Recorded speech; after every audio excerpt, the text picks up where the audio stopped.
నిషి ప్రెగ్నెంటో కాదో ముందు కనిపెట్టాలి. అది అబద్ధం అవ్వకుండా చూడు. ఇంత పెద్ద మోసం చేస్తే ఇంట్లో ఎవరు నిషికని క్షమించరు దేవుడా. నిషిక, అక్కడే స్పేస్ లేదు. చైర్ తీసుకొచ్చి ఇక్కడ కూర్చో. సరే వదినా, చైర్ నేను తీసుకొస్తాను, మీరు ఆగండి. నీ స్లో మోషన్ నేను తట్టుకోలేనులే కానీ పక్కకు జరుగు.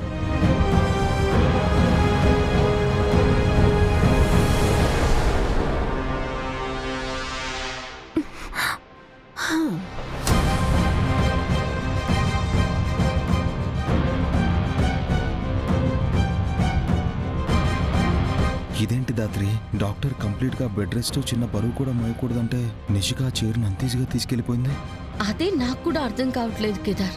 నిషిక నిజమేంటో తెలుసుకోవడానికి ఇటు తీసుకురమ్మని చెప్పాను. కుర్చీ ఎందుకు ఎత్తుండవు? నిషిక, డాక్టర్ మరీ అంతగా బరువులు ఎత్తకూడదని చెప్పిన తర్వాత కూడా ఎందుకు చైర్ని తీసుకొచ్చావు? బాగా అయి ఉండదా? అవును నిషి, డాక్టర్ నిన్ను జాగ్రత్తగా ఉండమని చెప్పారు కదా. ఆ చైర్ శ్రీవల్లి తీసుకొచ్చేది కదమ్మా. ఇంత అజాగ్రత్తగా ఉంటే ఎలా? అసలే నువ్వు ఇప్పుడు ఒట్టి మనిషి కూడా కాదు. చెప్తేనావు కదా నువ్వు. ఏతోటి మేనేజ్ చేయండి అత్తయ్య. ఆ అలవాట్లో పొరపాటు జరిగిపోయి ఉంటుంది బా. అమ్మి నిషి, నువ్విప్పుడు గర్భవతివమ్మి. అట్టా ఎట్ట పడతాట నువ్వు బరువులు ఎత్తకూడదు కదా. తినమ్మి.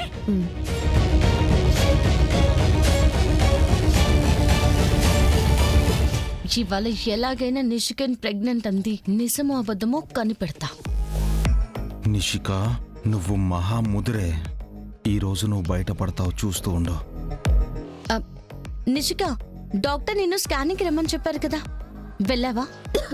నిషి, నీళ్ళగమ్మి. అమ్మికి తినేప్పుడు మాట్లాడితే ఇట్నే పొరబోతుందా బోడా? అమ్మి జగదాత్రి, నువ్వు రొంతా నిషిక తినేదాకా గమ్మునుండు. అంటే నిషి వీక్ గా ఉంది కదా, బేబీ గ్రోత్ కి ఏమైనా ప్రాబ్లం అవుతుందేమో. ముందే స్కానింగ్ తీసుకుంటే బెటర్ కదా అత్తయ్య. ఆహా, ఇప్పటి వరకు హాస్పిటల్ కి ఎందుకు వెళ్ళలేదు అని అడుగుతున్నాను అంతే. అయినా అంతకు మించి నేనే మాట్లాడాను. పెద్ద ఫిట్టింగ్ పెట్టి అంతే అంట అంతే. ఇప్పుడు ఎట్ట కవర్ చేయాలరా దేవుడో.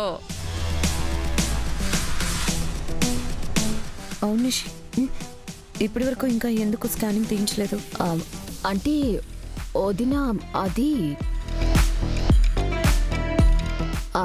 అది యువరాజ్, ఇలాంటివి నువ్వే దగ్గరుండి చూసుకోవాలి కదా. ఇలాంటి టైంలో తనకి సపోర్ట్గా ఉండాలి. నిషి, రేపే వెళ్ళి స్కానింగ్ తీద్దాం. రేపా? అప్పుడే ఎందుకులే యువరాజ్, ఇంకెప్పుడైనా వెళ్దాం. ఇలా అడ్డమైన వాళ్ళతో కూడా చెప్పించుకునే స్థాయికి నన్ను దిగజార్చుకో. రేపు మనం వెళ్తున్నాం అంతే.